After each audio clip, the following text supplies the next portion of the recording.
estamos en otro encuentro de Café Mercosur y de Batuque en la Cocina con Daniela Fariña. ¿Qué tal, Daniela? ¿Cómo te va? ¿Cómo estás? Gracias por aceptar la invitación.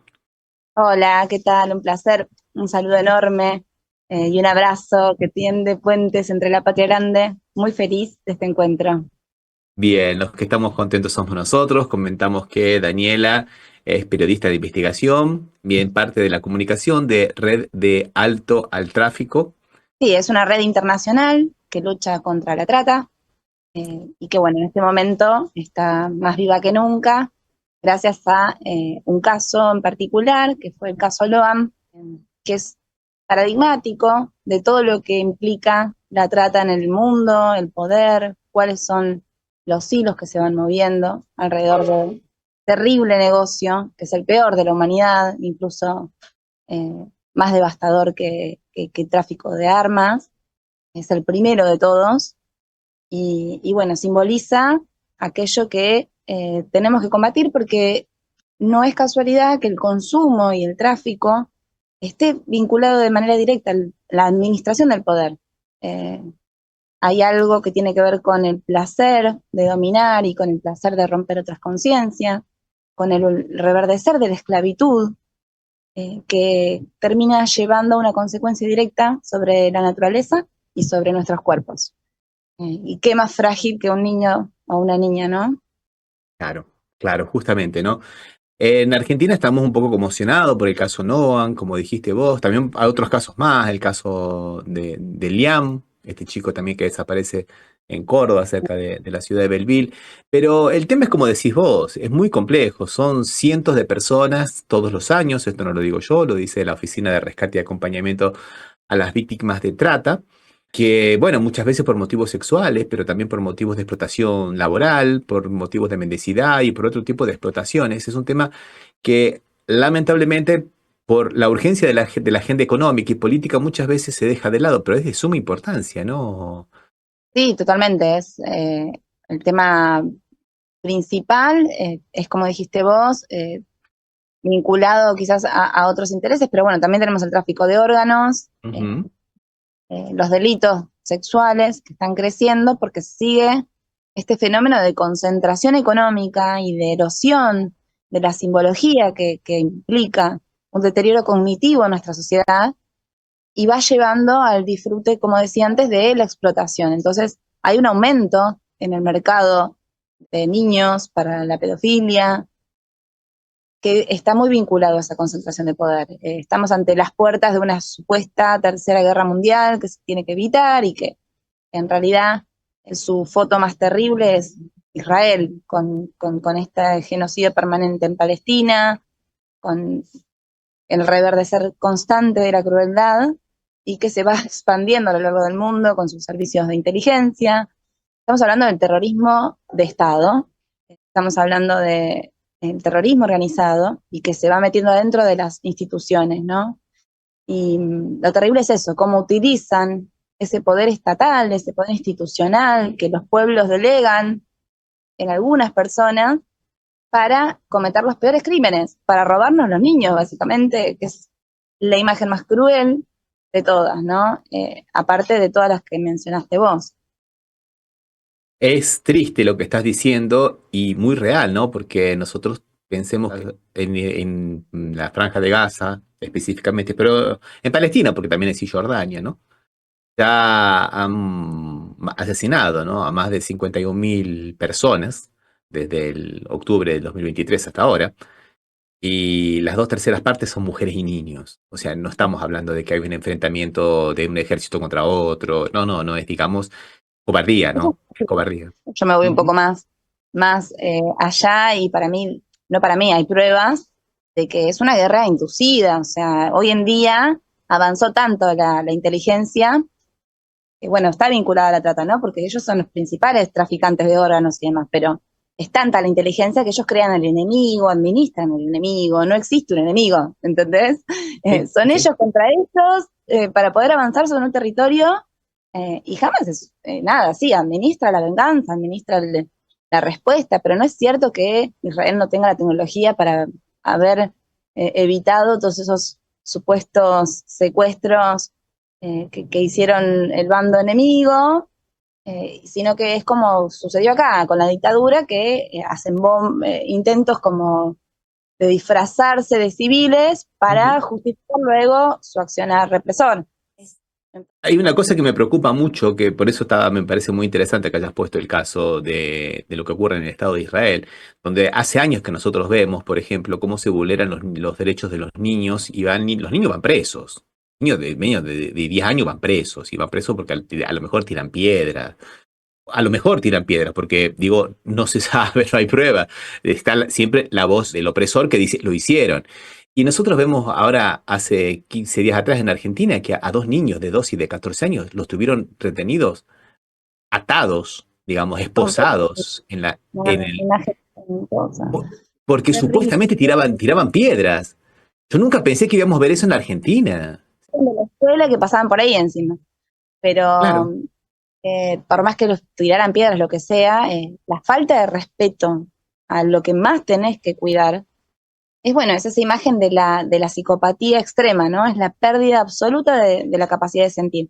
Y antes hablábamos de estas estrategias de mentir, de inventar un enemigo y demás. Bueno, esas mismas estrategias que tienen que ver con lo mediático y con lo comunicacional se terminan trasladando también a la estructura de la trata de personas, porque ese es el motivo principal que nos reúne y es entender por qué avanza la trata, qué pasa acá en Argentina con este caso que fue paradigmático, que había salvado un montón de vidas, y otra Ujú. vez se vuelve para atrás, dicen que no es trata, están por resolverlo, el abogado, bueno, renuncia a la causa ahora con supuestamente todo resuelto, pero lo que vemos, y que se tapa sistemáticamente, y por lo cual a mí me persiguen un montón por decirlo, y no voy a dejar de decirlo, es que hay un sistema para tapar, ¿no? Cuando surgen estos casos y para simular ser quienes combaten, cuando en realidad son quienes administran ese delito.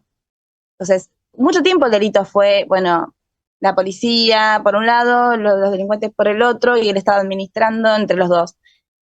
Hoy en día el Estado está tomado por los delincuentes, el tráfico está metido dentro de las instituciones, decía, los servicios de inteligencia son los primeros en organizar la trata y están copando todo el poder.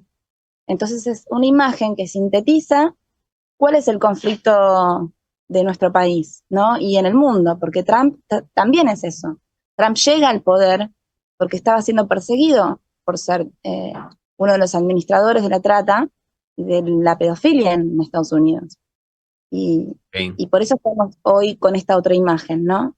Acá en Argentina la verdad que es muy, muy triste y muy tétrico, porque se quiso avanzar y se lograron un montón de cosas, y ahora, bueno, ves, todo el tiempo, todos los días es un volanteazo diferente en esta dialéctica de poder hacia un lugar y a otro, y lo que queda es miedo para aquellos que dicen la verdad, los que buscamos justicia, porque bueno, se están queriendo eliminar pruebas del caso, los que admiten, como el abogado que ahora acaba de renunciar, ¿no?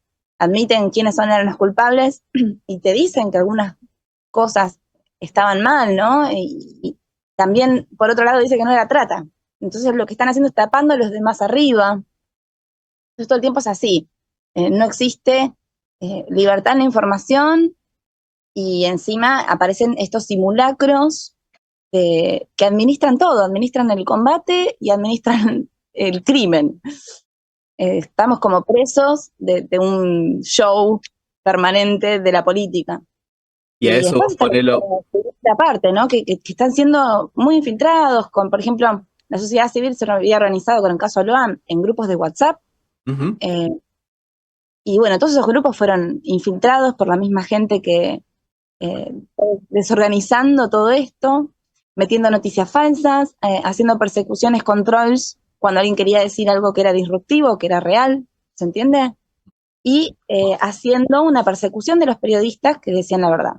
Entonces, de alguna manera fueron como asustando para que otros no copien las técnicas de investigación, eh, usando el aparato estatal para perseguir a la prensa, pero también usando todo este aparato que tienen de trolls, de infiltraciones y demás, que son recursos del Estado, para desorganizar a la comunidad. Así que bueno, Todo, mucha gente... todo en un contexto de desmantelamiento del Estado, de motosierra, digamos, Porque Claro, está muy bien lo que vos estás diciendo, estos problemas no son de ahora, ¿no? Nosotros, bueno, los que somos un poquito más, tenemos un poquito más de edad, nos recordamos el caso de María Soledad, por ejemplo, pero después, bueno, después en el 2008 estuvo el caso de Sofía, que generó la alerta Sofía también en Tierra del Fuego, que una nenita que también desapareció, pero el Estado respondía. Ahora, supuestamente todo ese esqueleto legal está. Lo que pasa es que lo que está faltando es que justamente haya políticas y financiamiento para esas políticas para llevarlos adelante, ¿no? Ahora, con este estado de motosierra, estado mínimo, lo que nosotros encontramos es que hay una destrucción de todo lo poco, mucho que se ha venido construyendo hasta ahora en materia de defensa de los niños, ¿no?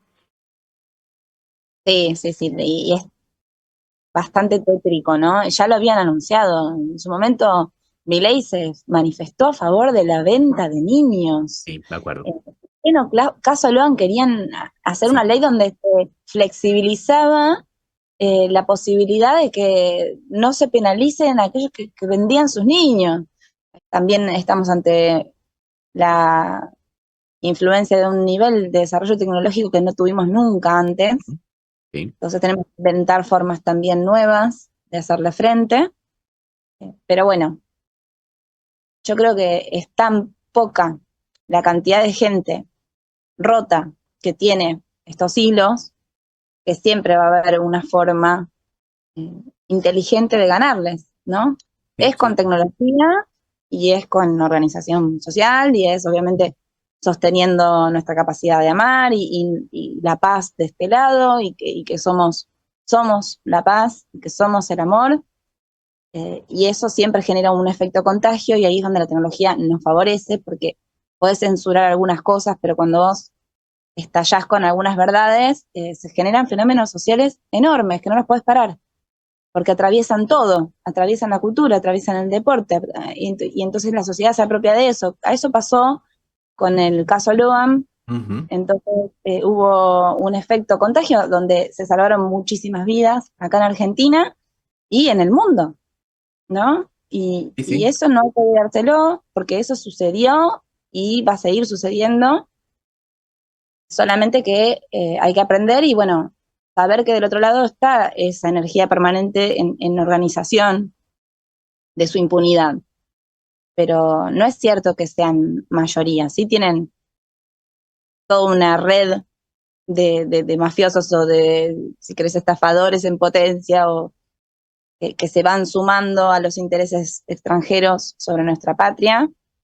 Ujú. Y somos fuertes en nuestra historia, en nuestra cultura, en nuestras ganas de ser felices. O sea, Argentina es un pueblo que es muy difícil de someter.